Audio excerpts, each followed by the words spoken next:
Professor Khalid sir, good morning. Good morning, Professor. Sir, hearty welcome you, sir. Thank you very much. And thank you for accepting your invitation. My pleasure.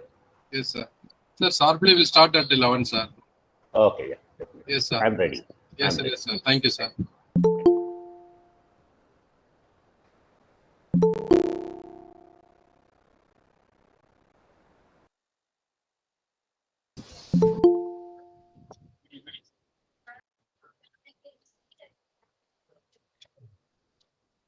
Professor Khalid sir, good morning. Good morning, Professor. Sir, hearty welcome you, sir. Thank you very much. And thank you for accepting your invitation. My pleasure. Yes, sir.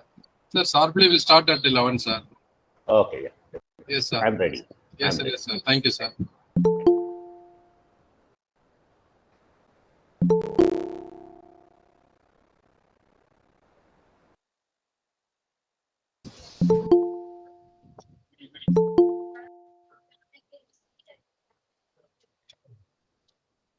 Professor Khalid sir, good morning. Good morning, Professor. Sir, hearty welcome you, sir. Thank you very much. And thank you for accepting your invitation. My pleasure. Yes, sir. Sir, sharply will start at 11, sir. Okay, yeah. Definitely. Yes, sir. I'm ready. Yes, I'm sir. ready. Yes, sir. Thank you, sir.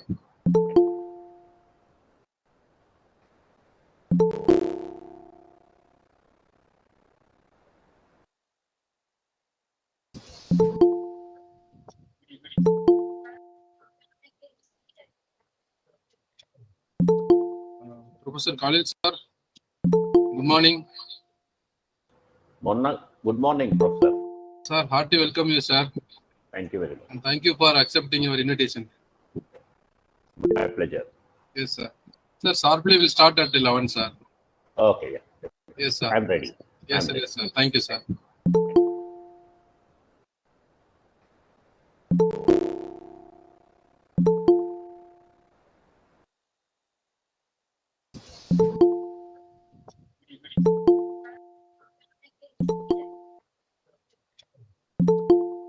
Professor Khalid sir, good morning. Good morning, Professor. Sir, hearty welcome you, sir. Thank you very much. And thank you for accepting your invitation. My pleasure. Yes, sir. Sir, sharply will start at 11, sir. Okay, yeah. Definitely. Yes, sir. I'm ready. Yes, I'm sir. ready. Yes, sir. Thank you, sir.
Professor Prabhakaran sir, good morning.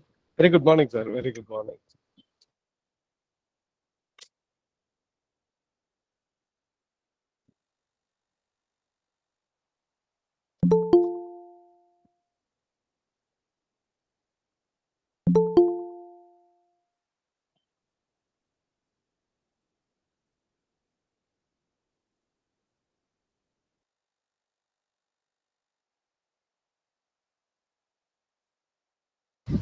Good morning to all. இல்ல இல்ல sir நான் இங்க இருக்கிறதுனால அங்க join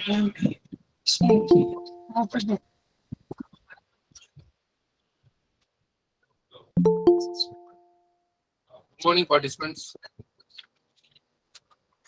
Am I audible? Yes, sir. Perfectly audible, sir. Yes, sir. Thank you, sir.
So good morning, sir. Khalil, sir. Khalil Ahmed, sir. Good morning, Yes. sir. Good morning. Sir, shall we start, sir? Yeah. Shall we start the session, sir? Yeah, you can. Yes, ma'am. Good morning to one and all present here. We are now going to start this session. We are very grateful to welcome our beloved chief guest, Dr. Khalil Ahmed sir, for this session. The topic of today's session is air pollution modeling. Now I call upon Dr. Gunasekhar sir to address the speaker. Thank you. Good morning to all. I, Dr. T. Gunasekhar, Associate Professor of Mathematics, Vedtech University. I am glad to introduce our research person of this session, Dr. Khalil Ahmed GK sir. Currently, he is working as an assistant professor at University of Technology and Applied Sciences, Sugar, Oman, from 2012. He has obtained his UG, PG, and PhD degrees from the Karnataka University, Dharwad, Karnataka, India. He has more than 35 years of academic, research, and administrative experience in various reputed universities. Like, he worked as an assistant professor at Al Ghuzar University, Dubai, UAE from 1991 to 2007. And he served as a visiting faculty at the University of Dubai, UAE from 2006 to 2007. Also, he served as senior lecturer at DMBNS Bandigar College, Mapusa, Goa, India from 1987 to 1999. His area of research include computational fluid dynamics, metrology, air pollution modeling, differential equation. He has produced a huge number of research scholars and guided more PG students. He has published more than 45 research articles in the reputed international journals like SCA, Scopus, Web of Science, and UGC CAT journal. Also, he has published more books in mathematics. He was being a founder consultant of ETE Consultancy in 2021, head of the General Recruitment Department, University of Technology and Applied Sciences, Sugar, Oman in 2014, 2015, 2019, 2020, and 2021. Coordinator of Education to Employment Program, University of Technology and Applied Sciences, Sugar, Oman from 2017 to 2020. Coordinator of Orientation Program for New Teachers of University of Technology and Applied Sciences, Sugar, Oman from 2017 to 2012. Founder and Chairman of Hubli Education Trust, Hubli, Karnataka, India from 2008 to 2011. Liaison Officer between the management and Principal of Anjuman Islam College, Hubli, India 2009 to 2010. Principal of Degree College and in charge Director of MBA program at Oxford College, Hubli, Karnataka from 2007 to 2008. Coordinator of Examination and Scheduling at Al Ghuzar University, Dubai, UAE from 2004 to 2006. He has participated and presented research articles in the various national and international conferences. He is a technical committee member and a session chair for the various seminar, national and international conferences. Also, he is an editor and reviewer in the various international reputed journals. He has evaluated many national and international PhD theses. He is acting as a research person in the various workshops, FDP, and webinars. He has also organized and actively participated in many workshops, webinars, and guest lectures. He was honored by the institution for his excellency and contribution to various fields. We are very delighted to welcome you, sir, on this wonderful section of this online inter-faculty development program on current trends in applications of mathematics. Thank you, sir.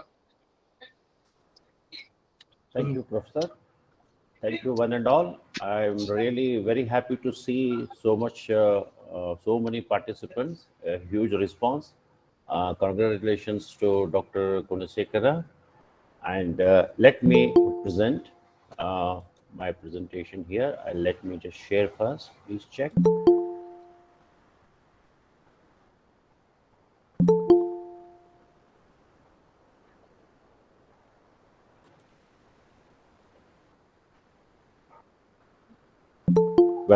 Can you see this? Yes, sir, you are visible and audible. Yes. Yes. So thank you one and all once again. And here is my title of the topic, air pollution modeling. So what actually I'm going to present here is this.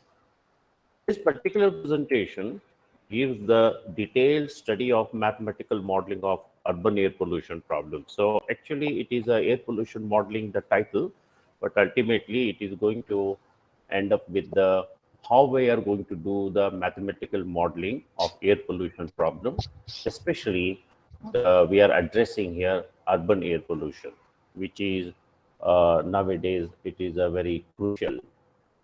So let me begin with the simple definition of what is a mathematical model and modeling. So when we talk about the mathematical model, it is in fact a simplified description of physical reality expressed in mathematical terms. So remember here, mathematical model cannot be a complex, it should be simplified. So here we when we talk about the 3-dimension, yes, we can always go for that. But the question is here, can we solve that 3-dimensional equation either analytically or numerically? That's the big question. So the question is here is that mathematical model, the first condition for the mathematical model is that it should be a simple description of the physical reality. Of course, the physical reality is the 3-dimension, but we try to simplify it so that we can extract the answer, we can extract the solution out of it. So mathematical model is a simplified description of the physical reality in mathematical terms. The process of developing a mathematical model is known as mathematical modeling. So that's a simple definition of model and modeling. So in fact, what we are doing here is that we are replacing the real world problem into a mathematical model with, of course, with some assumptions. And then mathematical model will give you results, and we predict from the mathematical model the results. And to know whether our prediction from the mathematical model is correct or not, we go back to the real world problem and then we compare. So this is a very, very important in that when we go from the real world problem, which is a 3-dimensional, when we go for a mathematical model, of course, there are many assumptions are there, because these assumptions are required, because ultimately we are ending up with simplified description of the real world problem. So of course, with some assumptions, we are making it a simple mathematical model. The moment we solve it either analytically or numerically in whatever the method is we are going to employ, so we get some results. These results are correct or not, so we need to authenticate it. So for that, again, we go back to the real world problem and we compare the results of the mathematical model with the real world problem to confirm that the mathematical model is giving us the correct results. So this is a very, very important is that comparison and the interpretation from the real world problem and the solution obtained from the mathematical model. So this is what you call the basic idea of mathematical models and modeling. Let's develop the mathematical model here. How this is my actually the research work which I have done from Bangalore University in association with the Indian Institute of Science, Bangalore. So here I'm going to develop here model here. So here you know that there are two approach, Eulerian and Lagrangian. So here I use the Eulerian approach, which is a fixed reference system, and this is what you call governing partial differential equation, or also it is called atmospheric diffusion equation. That is, the concentration of each species Ci must satisfy the continuity equation. So this is the time and Uj is the fluid velocity, Ti is the molecular diffusivity, and Ri is the rate of generation of species by the chemical reaction, Kalil sir, and T is the temperature. Professor, And yes, yeah, your slide is not moved, Professor. is not. Yes, can you? Please press F5, Professor. Yes. Slides are Can moved. you? Movement, Professor. Yes, Professor, now changing. Yeah. Is okay now? Yes? Yes, sir. Yes. Sir, Okay. yes, sir. Sure. Yeah. This is the what you call atmospheric diffusion equation, which is the starting point, which satisfies the continuity equation, where Uj is the very important input parameter here, which is the fluid velocity. Ultimately, the pollutant are carried by the fluid velocity itself. And SI is the what you call the rate of addition of this. So this is the continuity equation for the concentration of Excuse me, sir. species satisfies the continuity equation. Now, in addition to the fluid velocity,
it is turbulent or random, the Ci must be random. So therefore, the Ci, again, I have to break into two components. One is the ensemble average and the stochastic. Professor, So this is what you call the, Professor, because of the turbulence. Yes? your slide is not moved, Professor. Only one. Now the mathematical model and modeling slide only is displaying. But here Slide I'm is not moving. moving. Now it's okay? Slide not moved, Professor. Okay. Yes, the third slide is there now. Do like this. Check Now moving, Professor. Yeah. So now I will use this only then. Yes, Is it Professor. okay now? Yes, okay, Professor. Okay, Professor. Yeah. So here Uj is random. Because of that Ca will also be random. So obviously Ci will also have two components. So this Ci again I will replace by that, and I will be getting this equation. Now look at this equation, that our mass equation, that is the continuous equation. This equation has more dependent variable than the equation, and this is known as a closure problem of the turbulence. So we need to close this. So here the what you call the main thing comes here is that to close this, we required additional equations, which again gives rise to the new dependent variable. So that means this process continues. So somewhere we have to stop it here. So naturally, I will go for closing, how to close this equation so that I will get the number of dependent variable is equal to the unknown variable. So for that, we go for this, the closing the equation.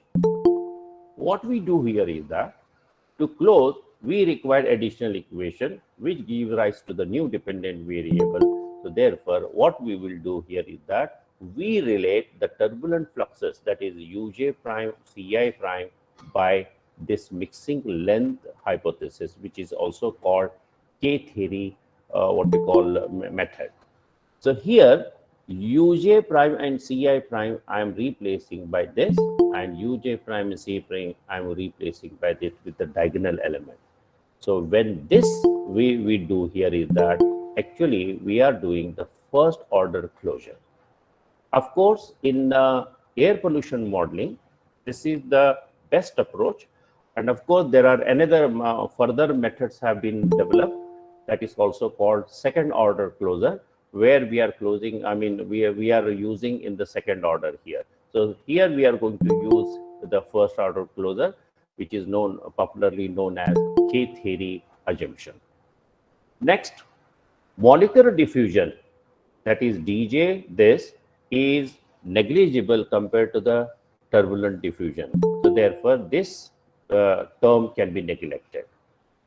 And the atmosphere is incompressible, therefore this is equal to 0. And I'm going to consider for the beginning that we are taking the pollutant which are chemically non-reactive, that is chemically inert, then Ri becomes to 0. Now you see that this is replaced by this is replaced by this, and then Dj is neglected, and Duj is equal to 0, and Ri equal to 0. All these things I am going to put it in the what we call the continuity equation.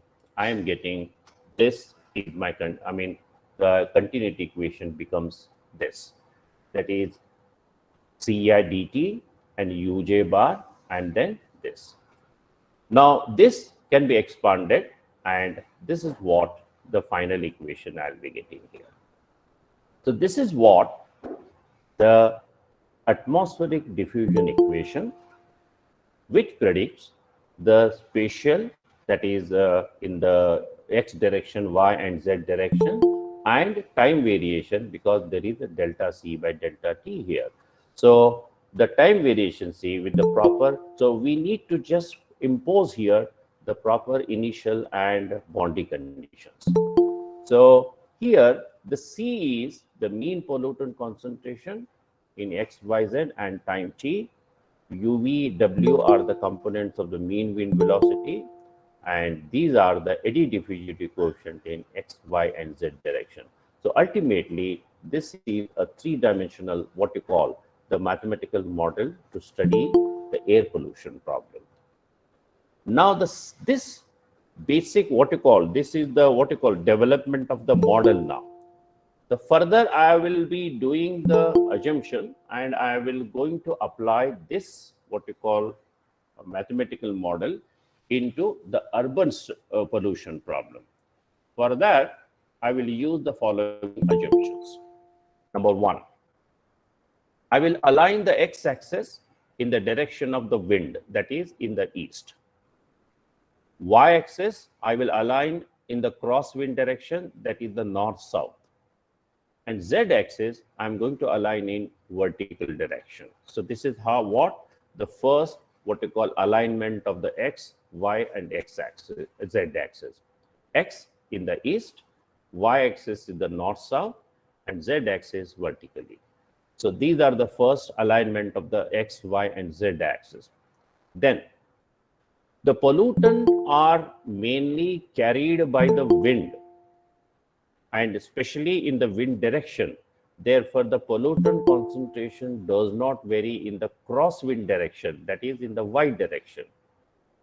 So therefore, V delta Ci by delta y is 0, and the eddy diffusivity also can be 0. Therefore, our partial differential equation or mathematical model can be two-dimensional rather than three-dimensional.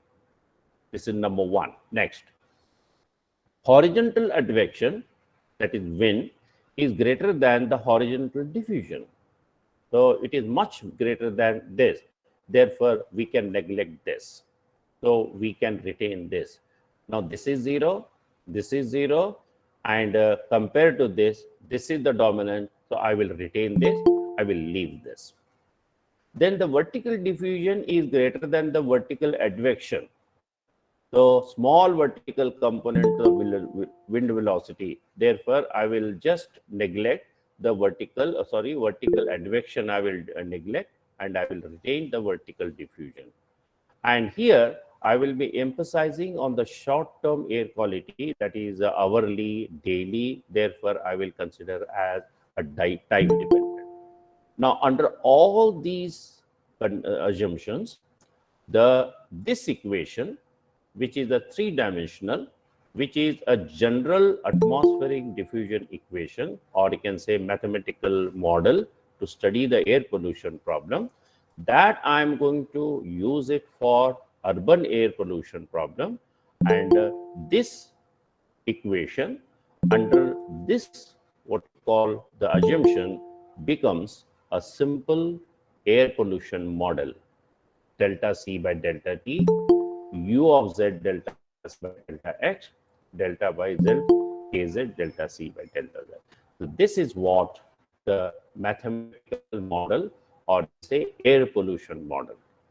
And this is very, what you call a simple mathematical model where C denote the ambient mean concentration of pollutant, U is mean wind velocity in the X direction, KZ is turbulent diffusivity in the Z direction.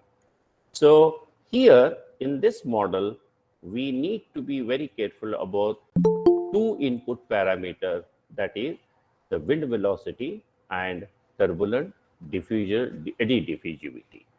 And of course, these what you call input parameter can be parameterized. You need not solve it along with it. So there is readily available the what you call expressions for this, which is has been obtained by practical applications. So that we are going to use directly here.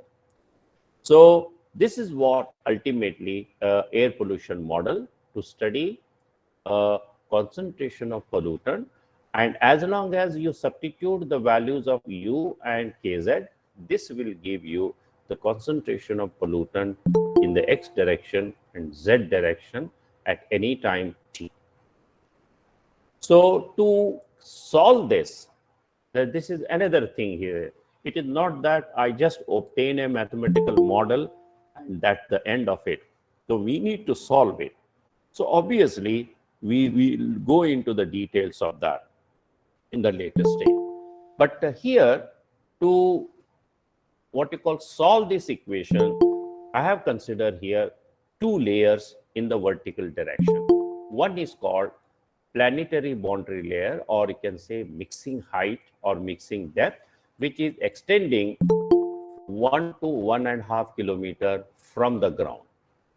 So usually what happens here is that when the pollutant are released from the surface and they get mixed and they do not rise above this, that is they will remain in the 1 to 1.5 kilometer. So they are mixing with the atmosphere. The pollutant which are emitted from the ground, released from the surface, get mixed with the atmosphere, and they will not go beyond the planetary boundary layer. That means there will be artificial, what we call the upper boundaries created in atmosphere.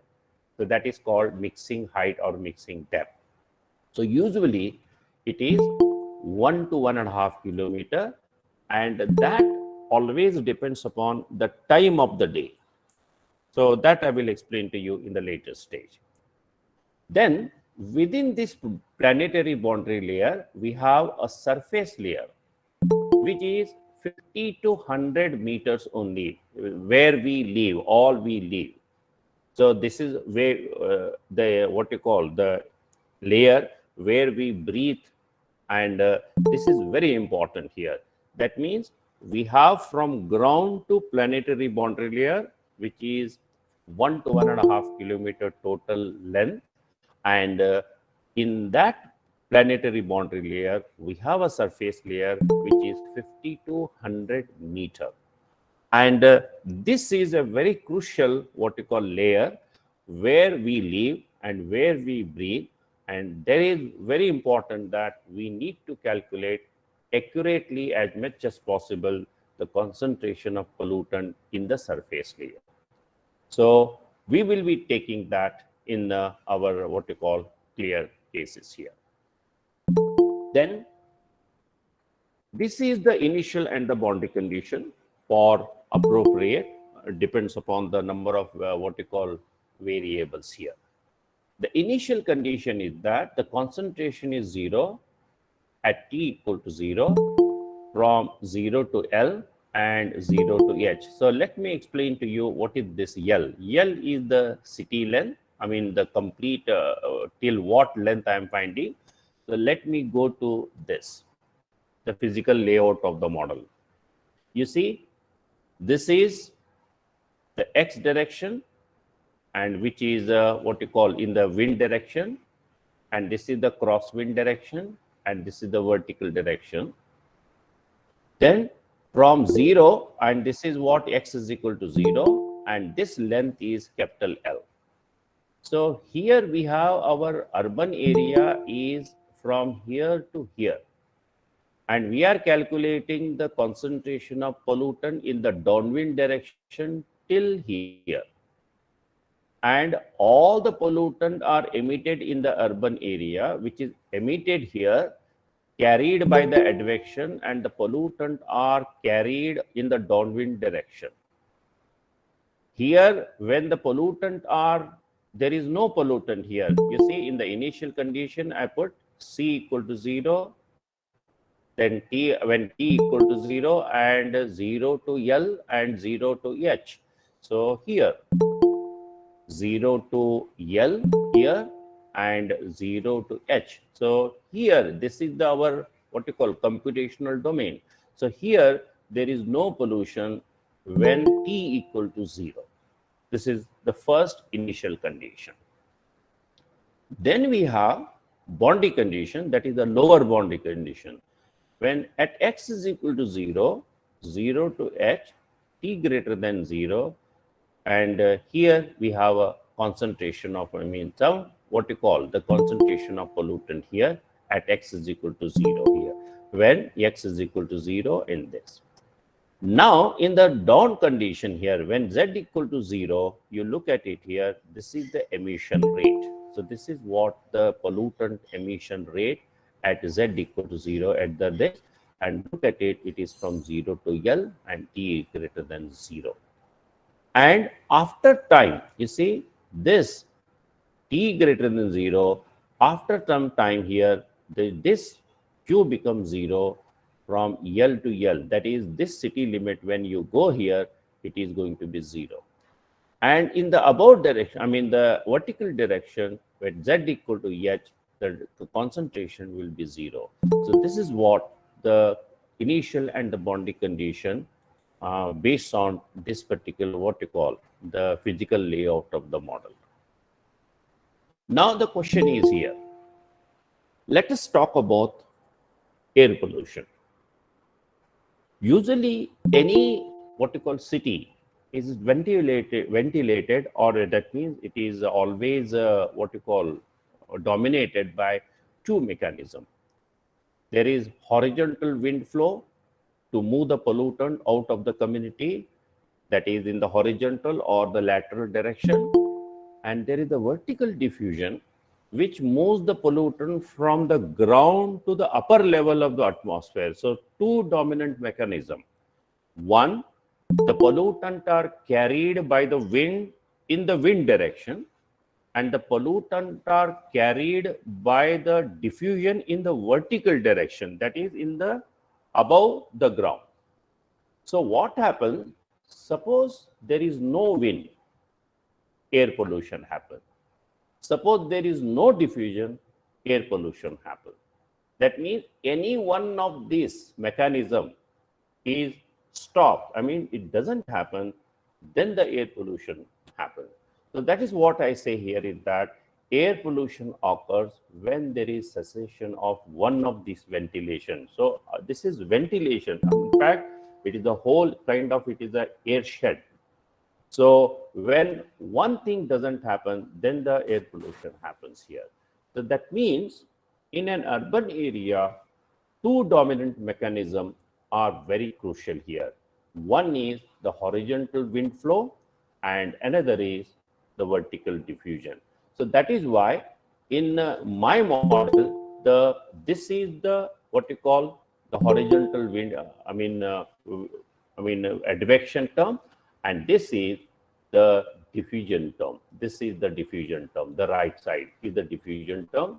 The left side is the advection term, and this is the time factor. The question is here, in this whole thing is that here, the question is here, in this is that when we are talking about the air pollution, so definitely the two dominant mechanisms are very crucial here. That is why in the model we have the two dominant mechanisms. So let's see a little what you call picture in this urban area. Usually, this is the urban area where the traffic flow or all activity happens, and the pollutant are what you call emitted here, and this is the wind direction, and this is X. And because of the wind direction, the pollutant which are all emitted in this what you call urban area are being carried away in the what you call wind direction. So if you what you call find the profile of the concentration of pollutant, you see this is the L, that is the 0 to L, and here we have a 0 to L. And if I put in the concentration of profile in that, you see that because all the pollutant are emitted from 0 to L, so slowly the concentration of pollutant is increasing and it is reaching the maximum. So since there are no what you call pollutant emitted here, so definitely the concentration of pollutant falls and goes on falling and falling in here. So this is how usually the urban area is, how it looks like. So obviously the same concept, same result we will be getting in the solution of this. Now we are talking about what you call just now I gave you the idea that we are going to have the whole computational domain. I will be dividing into what you call two layers. So this is how we are going to say. So this is what the mixing depth, or you can say planetary boundary layer. And what happens is that usually if you look at the temperature profile of our Earth, so the temperature decreases as we go, in the vertical direction, and suddenly it increasing and then again decreasing. So this is the area which is, or you can say this is the transition happen. So that is called inversion layer, because this is the natural phenomena which is happening. Therefore, you will always get a upper boundary condition here. So suppose this is the urban area where the pollutant are emitted. Remember, it will not escape into this layer. Because of this transition layer or inversion layer, what we call it, the pollutant are always trapped here. So therefore, in our what we call air pollution modeling, we have always a upper boundary condition here. So that is what I have mentioned in my boundary condition. So obviously, so this is what 1 to 1.5 kilometer in general, and in that 50 to 100 meter we have a surface layer. So what we are going to do here is that in our mathematical modeling, we are calculating the concentration of pollutant in this region only, that is in the mixing depth. And in this mixing depth also, I'm going to divide this mixing depth into surface layer and planetary boundary layer. Surface layer is from 50 to 100 meter, and the total what we call height, I will go from 1 to 1.5 kilometer. So this is what happened, and this is just the temperature profile of our Earth. And this is what happening is that because of this transition, the pollutants are never escape into this atmosphere. Remember here, if there is no this inversion layer, then if the pollutant can escape this, then we have no air pollution at all. So in the same way, when I'm talking about here, the what you call dominant mechanism of air pollution, if there is enough horizontal wind flow, if there is enough vertical diffusion, then there is no air pollution problem. The air pollution problem happens only because there is a wind flow less and there is no vertical diffusion. Then only the air pollution problem. So that is how we have to be very careful that here this is all the natural phenomena, so which arises, which gives you the air pollution here. So this is what the temperature profile. And now, as I told you, in the mathematical model, what I have developed here, in this mathematical model, the two input parameter are u of z, that is the mean wind velocity in the x direction, and turbulent eddy deviation in the z direction. So as long as I have the what you call values for u and kz, this model will give you the results. Now, how to obtain this? These values can be obtained by these parameterize here. The QZ is in this profile and stable condition. Now, here I have used the condition. Please look at this neutral condition and the stable condition. So, what do you mean by this? Let me just go back to this. Remember here, I will be calculating the U and KZ. It depends upon the intensity of the turbulence and which is affected or influenced by the atmospheric stability. Let me give you a little more about what do you mean by atmospheric stability. So why I'm talking about neutral and stable condition. Just have a look at this picture.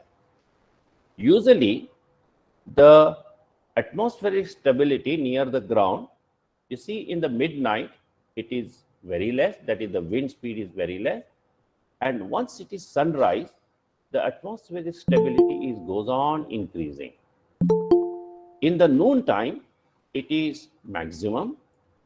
As the sun, going to the sunset here, look at it, the wind speed or atmospheric stability is decreasing.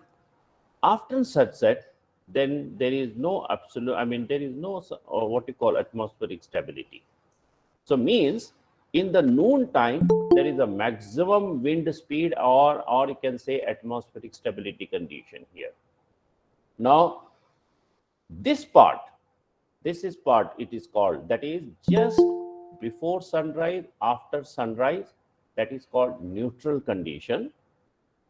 Before sunset and after sunset is the neutral condition. And during the afternoon, that is the noon, where you have a maximum wind speed or you can say maximum heat, because when in the noon, the maximum heat, the earth becomes more heated. So that is what you call unstable condition. So this part is the unstable condition where you have in the exactly in the noon and where the earth is heated maximum. Midnight, earth is not, here it is cool, earth is cool here. After sunset, earth is cool. So this part is called stable condition. When our earth is cool, it is stable condition. Just before sunrise, after sunrise, or before sunset, after sunset, for a very short time, it is a neutral condition. And this part, that is in the afternoon, it is unstable condition.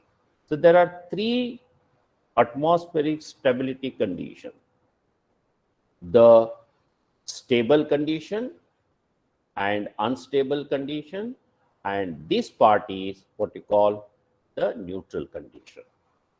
What happens in the noon where our earth is heated maximum, there is more diffusion.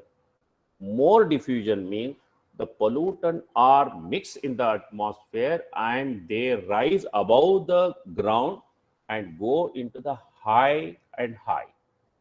That means the pollutants are away from the ground. That means they are not in our what you call living space.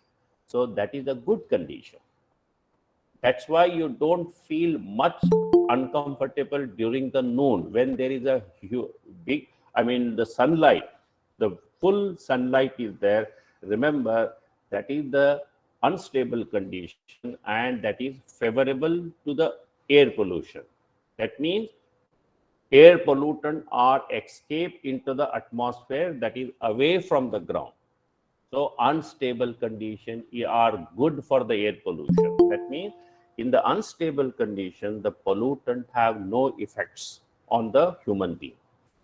Whereas in the stable condition, that is midnight to the sunrise or after sunset to the midnight, these are the two times where the pollutant, what you call the earth is not heated much.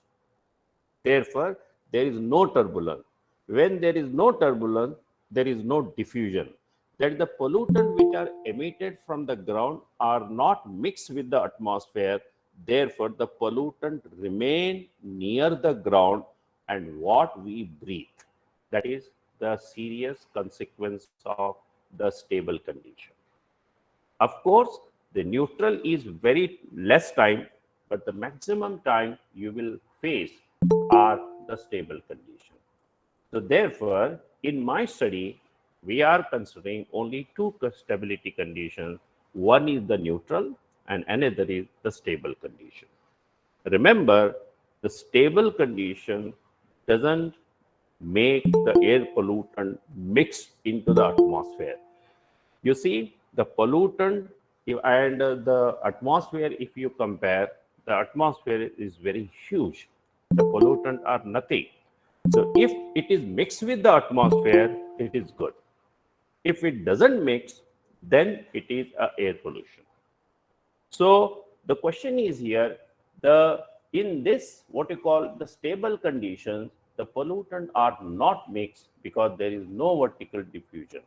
When there is no vertical diffusion, no mixing, so therefore the pollutants remain near the ground. So that is why when I'm finding the U profile, that is the KZ and U. Yes? Hello?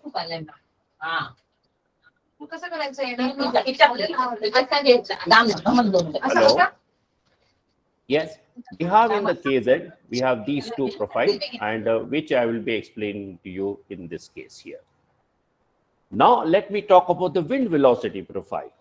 In the surface layer, the wind velocity rises with the altitude and then it behaves in the logarithmic. And please remember here, all these profiles, velocity profile or KZ profile, has been what we call obtained. The profiles have been obtained by practically, conducted, and those profiles have been, used here. You see, these are the profiles. If you look at the wind profile in the neutral and stable condition, this is the neutral condition. You see, slowly rise and it becomes a logarithmic here. And in the same, here we have the what we call, wind profile. And if you look at the eddy diffusivity profile, it is in this particular format, neutral and what we call stable condition. So these have been obtained, or you can say parameterized, and these we are using in the mathematical model directly. And these are the two important input parameters for the mathematical model, what I have developed here. Next question is here. So this is all we talk. We have a mathematical model, a simple one, and we have input parameter which has been parameterized, and they are ready now. Now the next big question is here. How are we going to solve this mathematical model obtained? Of course, there are two methods. One is analytical and another is the numerical. The question is here, are we going to use, analytical? Yes, as long as it is solvable, yes, we can do it. But the big problem here is that in my model, or the model what we have obtained here, is that in this model, we have u is a function of z and k also is a function of z. So when we have what you call u and k, which are the function of z, this equation cannot be solved analytically. So there we are going numerically. So we are going to solve this by a numerical method. And nowadays, there is a very powerful new method has been developed, which is also called CFD. That is, we can solve any fluid mechanics problem can be understood or can be solved in three ways. Number one, fully analytically. Number two, experimentally. Number three, using the computer. So remember here, fully analytical, it is not possible. Fully experimental, very expensive. But fully using the computer, if I solve any fluid dynamics problem, it is possible, because nowadays we have so advanced computer, and with the memory and the speed, the CFD's problem is really the best solution. So computational fluid dynamics is the new emerging field of mathematics, where we are approaching or we are giving the solution of the fluid dynamics problem using the computer. So that is called CFD. So it is the study of fluid dynamics problem using the computer.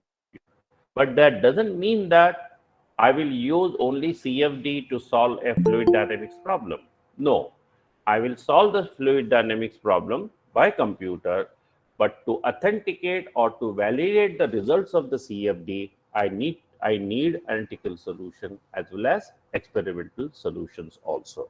So all three are important approaches: the analytical solution for the fluid dynamics problem, the experimental solution for the fluid dynamics problem, and the computer. So all three are interconnected and they are supporting as well as supplementing. Let's talk about the numerical procedure. What we do in the numerical procedure? We have a governing partial differential equation, we discretize it, and we obtain the system of algebraic equation. The moment we obtain the system of algebraic equation, we study the consistency of that algebraic equation. So is it the system of algebraic equation by Taylor series expansion gives you the governing partial differential equation, that is governing to system of equation by discretization? Can we go back from system of algebraic equation to the governing part PDE? That is called consistency analysis. Then we see the stability analysis. That means when I solve the system of algebraic equation, obviously this is the continuity equation is replaced by discrete equations. So obviously there are errors. These errors which are introduced in the system of algebraic equation, is it blows? That means as you proceed in the calculation, whether that error is growing or diminishing, that is reducing. So that is known as stability condition. Then we obtain the approximate solution. Look at it. Governing partial differential equation gives you, if I use the analytical solution, that gives you the exact solution. When I convert governing partial differential equation to the system of algebraic equation, that is continuous equation to the discrete, definitely the system of algebraic equation, the solution, whatever you obtain, are always approximate solution of the governing partial differential equation. So this approximate solution, I will check whether it gives you exact solution by reducing the time space as well as the space tending to 0. So that is called convergence study. Remember, the numerical method is not just replacing governing partial differential equation to the algebraic equation, solve, get the solution. So the moment you convert the governing partial differential equation to the system of algebraic equation, you have to do 4 things very important.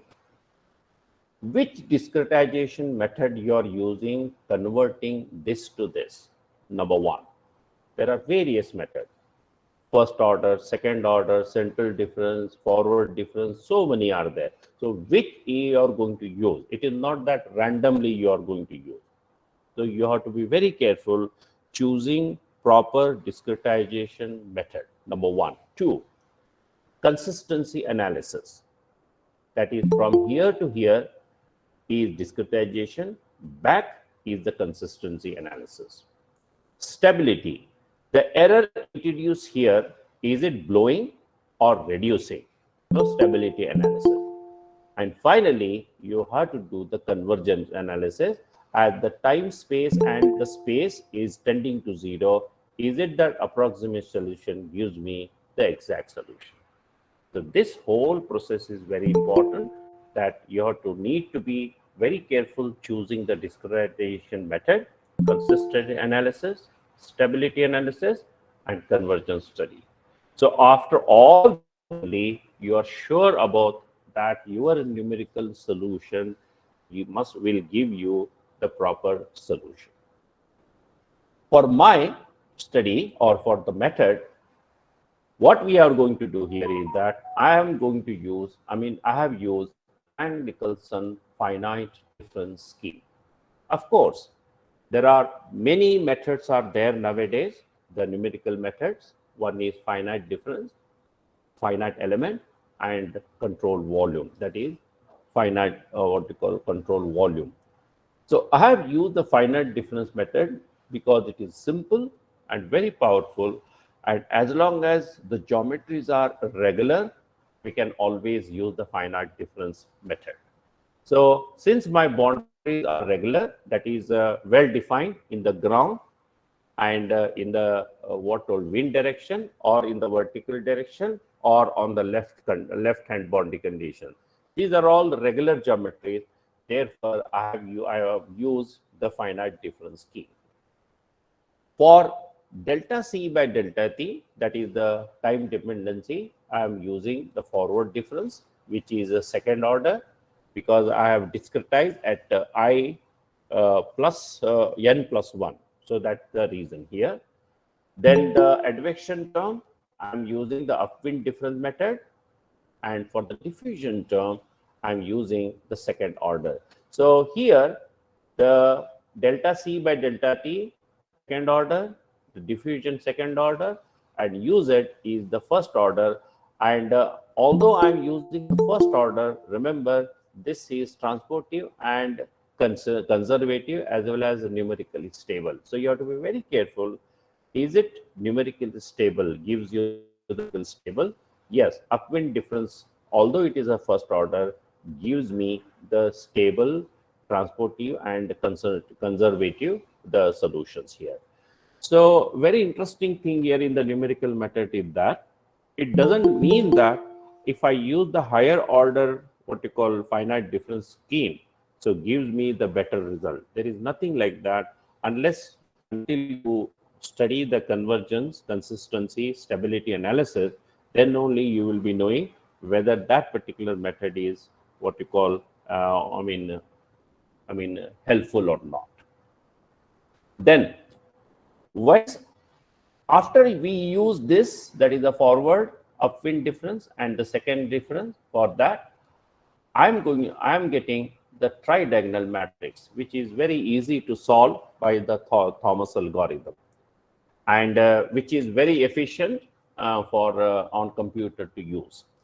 And here, when I'm using the tridiagonal matrix, of course, there is a round of error happens, and this round of error is stable when I'm using the Thomas algorithm, which is on the on the computer here.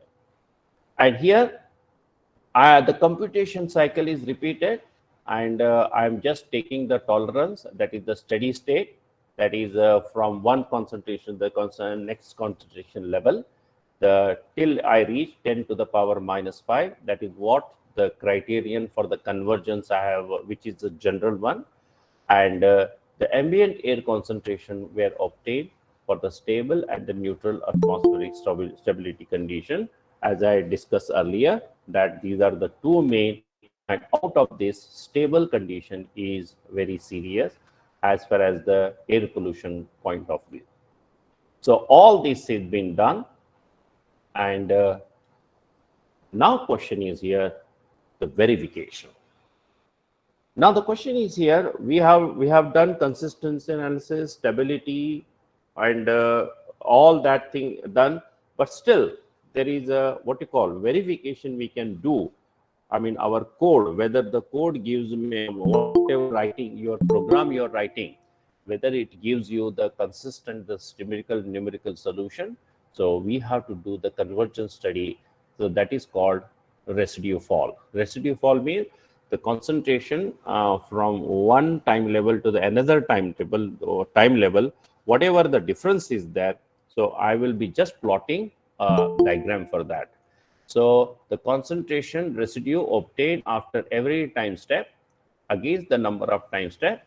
And remember, the accuracy depends on fall in residue. So remember here, when I plot the residue fall, remember the accuracy depends on fall in residue. That means if I continue the what you call the calculation, there should be a residue fall, it should be there. Another is the grid independent. That means I am going to have a 40 by, see here I am using the non-dimensional, what you call, dimension thing here. So 40 by 156 grid point I have used, for 80 by 312, this and this. But what I found here is that there is a difference between this and this, and there is no much difference between this and this. So therefore, I am considering as this. So many grid point I am just taking 160 into 624. That means I am dividing the grids, taking the grid in the S direction 160, and in the Y Z direction 624. So here I have used around what you call 30 meter, I mean in the X direction. In the vertical direction, every grid space is 1 meter. So 160 into 624 grids I have found, and I will be finding the concentration of pollutant in so many grid points using that particular numerical method. And look at it. Here I have done the residue fall, and then I have done the grid independence study, and then I have done the discretization process, consistency, stability, convergence. You see that this is all will help me to validate or to make authentic my results. After all that, still the numerical result, whatever I have obtained, I have compared with available results, and I found the good agreement between them. So look at it. The numerical solution is not just replacing the governing partial differential equation to what we call the system of equation and obtaining solution. You have to do the error analysis in the form of discretization, consistency, stability, convergence, residue fall, grid independence, and finally available data. There is some available data, and those available data, your solution has to be compared and see is there any much difference between the two. After all that only, you are sure about, yes, your what you call code or program or your numerical scheme is not giving just number, but it is giving you the solutions which are reliable. So with all these things, I have just obtained, these are my results. In the stable case, and I have taken 12 kilometer in the x direction and 300 meter in the y direction here. And you see here 12 kilometer in the x direction and 300 meter in the z direction. Stable case, if you look at it, up to 6 kilometer, you have a urban area, and I am calculating the concentration of pollutant till 12 kilometer. And this is the vertical direction in meters, and this is also in meter. So look at it, the concentration of pollutant rising gradually, and it reaches the maximum at 6 kilometer, that is 6,000 meter. So your pollutants are emitted from 0 to 6. That means your urban area is from here to here. So obviously the pollutants are emitted from here 0 to 6,000. So obviously gradually there is a concentration of pollutant. Since it is the stable case, it is going to 250 microgram maximum. Beyond 6 kilometer, the pollutant are falling, and up to 12 kilometer, I just go to the double, and you see that still your pollutant concentration is 100 microgram here. So because of the stable case, it is so. But if you look at the neutral case, look at it, it goes maximum to 60 microgram, and to this one, it is just, less than 20 microgram. So neutral case are very less time. It happens for very less number of time. But remember here, this is what after sunset till the sunrise, this is happening. So because the earth is not heated, there is no vertical diffusion. That is why the pollutant are remain near the ground and where we breathe and where we live.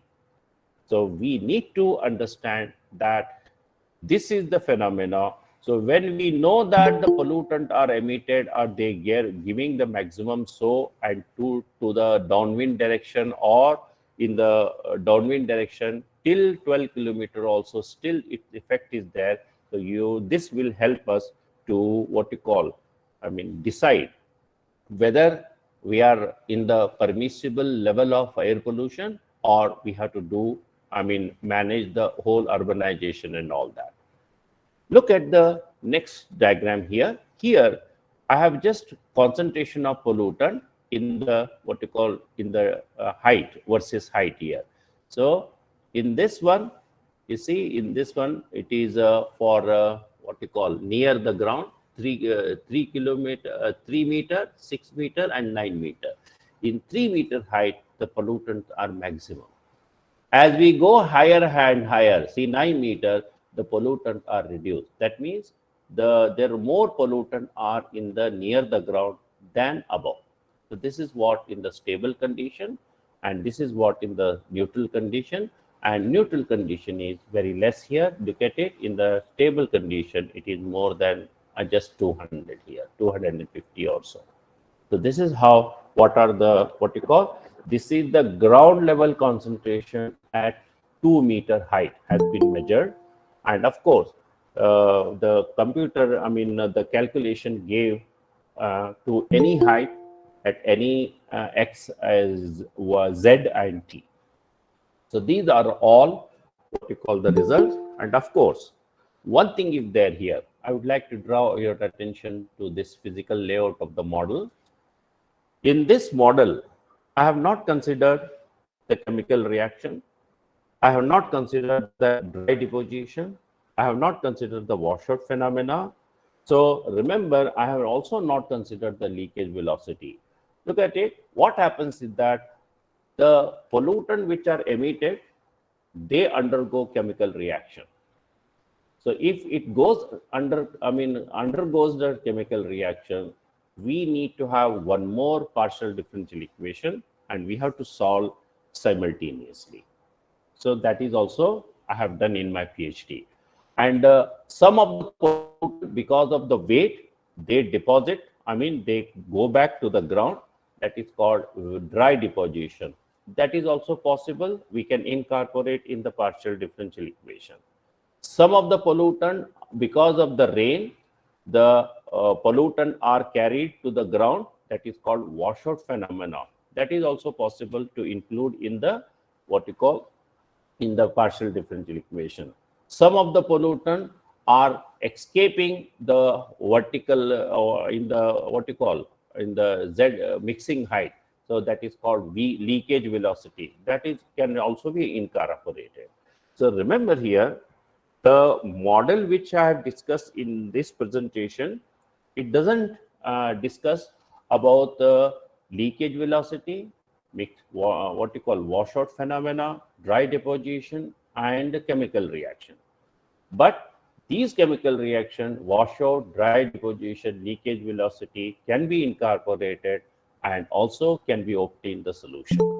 So this is the whole thing is there. So finally, this is what the physical layout of the model, and what we are calculated here is the pollutant concentration in this domain area, and this is the domain area. This domain area is the source region, and this domain area is the source feed region. And we can also incorporate so many what we call removal or addition phenomena. That's what we call it. So finally, what is the conclusion here?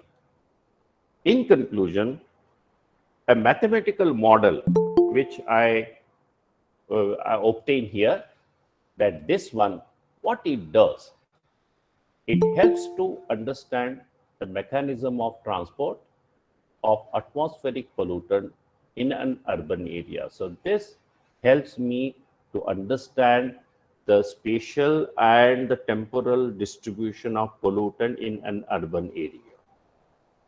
Now the question is here, when this model gives me the mechanism of the transport of pollutant in the urban area, so what it does, it provides the indication of distribution of pollutant quickly and cheaply than monitoring network.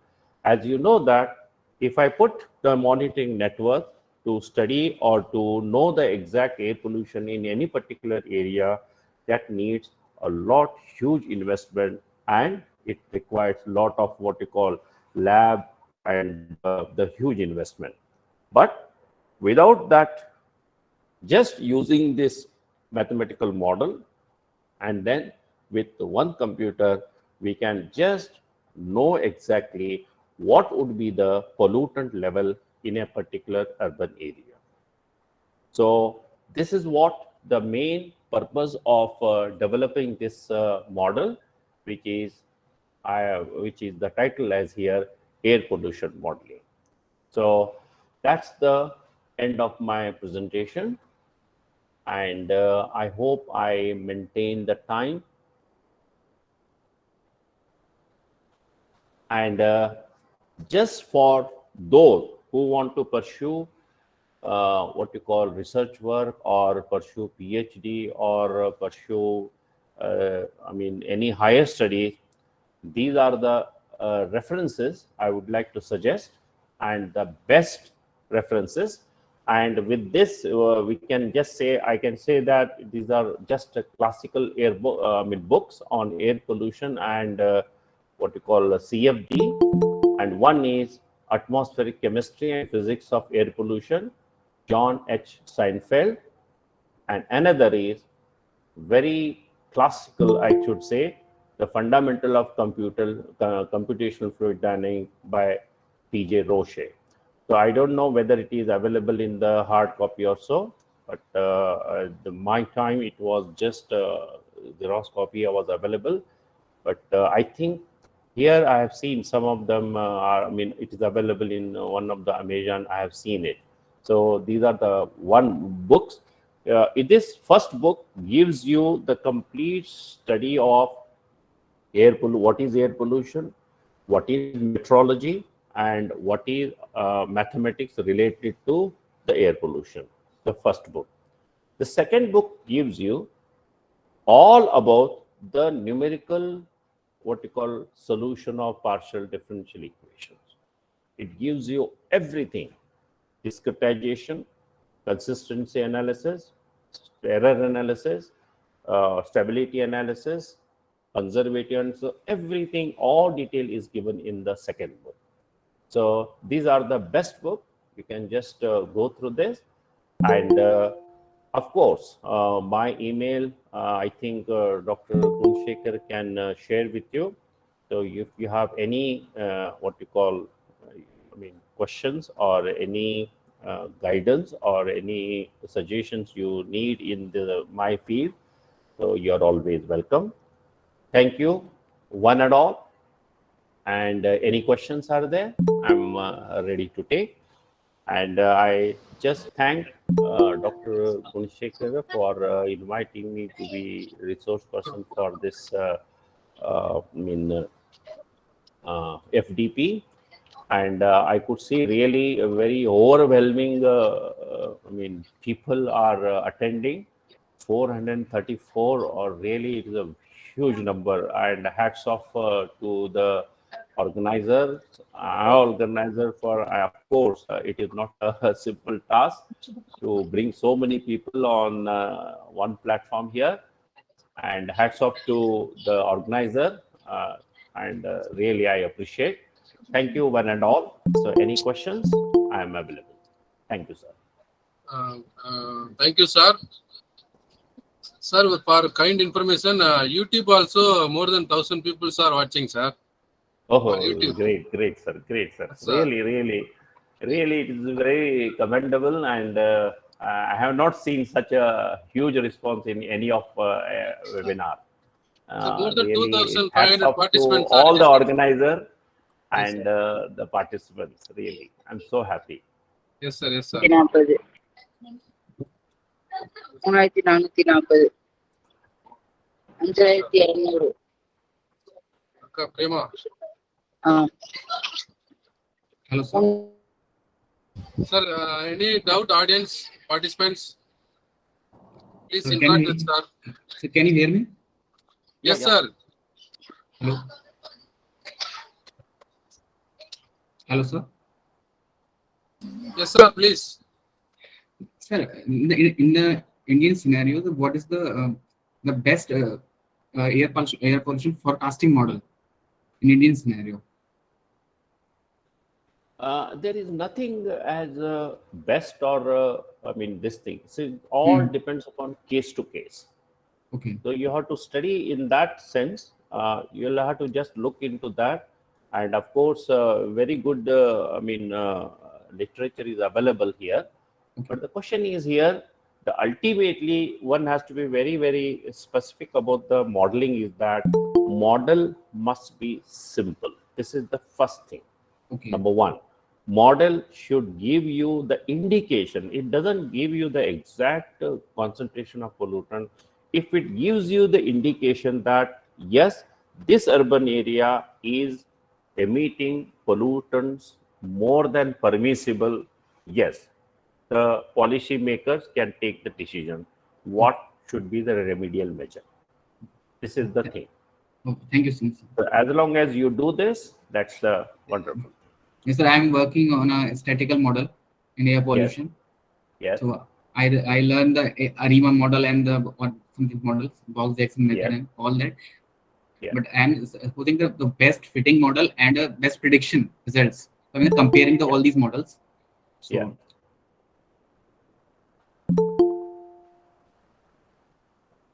Yes, Mr. Rajat. Okay. Yes, sir. Yeah. Can you complete the question, please? Shall we conclude, sir? Yes, sir. I'm comparing all these models to the best fitted model. So, what in the Indian scenarios, the ARIMA model is the best or not? I'm learning, but I'm not sure. But I'm not learning. Yeah, Mr. Rajat, I would like to tell you one thing is that whenever you are using the ready-made models, okay, Yes, So sir. that I'm not happy with those ready-made models because they're all Okay. I mean applicable in the European I mean there. Yes, But yes. as far as the Indian context is concerned, I Ji. think we need to develop our own model, Yes, sir. looking into our conditions. Okay, sir. So that is very crucial because I have used in some of the what you call here in Oman. I have used some model that is called some European model is there. They don't give you exact picture. You know, just you put the input and they give some result, but they don't do error analysis. They don't know exactly which discretization method they have used. Okay. So as long as you are using any model which is what you call commercial model which is available from the European standard and all that, so you have to be very careful what the input you are giving. So really what actually which method they have used, you'll have to study that thoroughly. But here what we have done that we are model we have developed a model looking into our local condition. Okay. So please check that the model, whichever you are using, how it is used, where it has used, whether it is what you call useful to our Indian conditions and all that, that you'll have to check it out. Thank you, sir. So please send your email ID. In Yes, future, I will text you. Dr. Gunshekar might be having, or I will Sir, share I will in share my... details, sir. Okay, sir. I will share, sir. Okay, sir. Okay. Thank you so much, sir. Yes, I'm just sharing my email ID. You can just put it.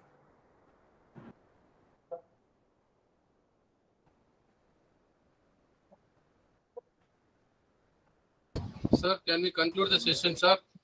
Yes, sir. Yes, no problem. Just let me just give my email ID. That's it.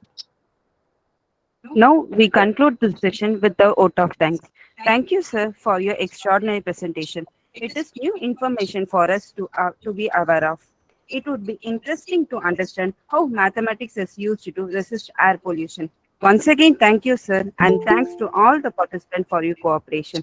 Now this session is over, and next session will be at 2:45 p.m. Thank you, sir. Thank you. Thank you. Welcome Yes, sir. all. Thank Yes, you. sir. All the Thank you, best. sir. Yes, all the best. Yes, sir. Thank you so much, sir. Yes, sir. Thank It's you a so much, wonderful session, sir, today. Thank you. Everybody is happy, sir, for seeing you in the Thank you. platform. Pleasure. My pleasure. My pleasure. Yes, sir. Yes, sir. Anytime, Thanks a lot, sir. you're welcome. Yes, Really. sir. Yes, sir. Yes, sir. Yes. Congratulations to all the organizers and Dr. Gunasekara, everybody. Thank you so much. Thank you, sir. Thank you, sir.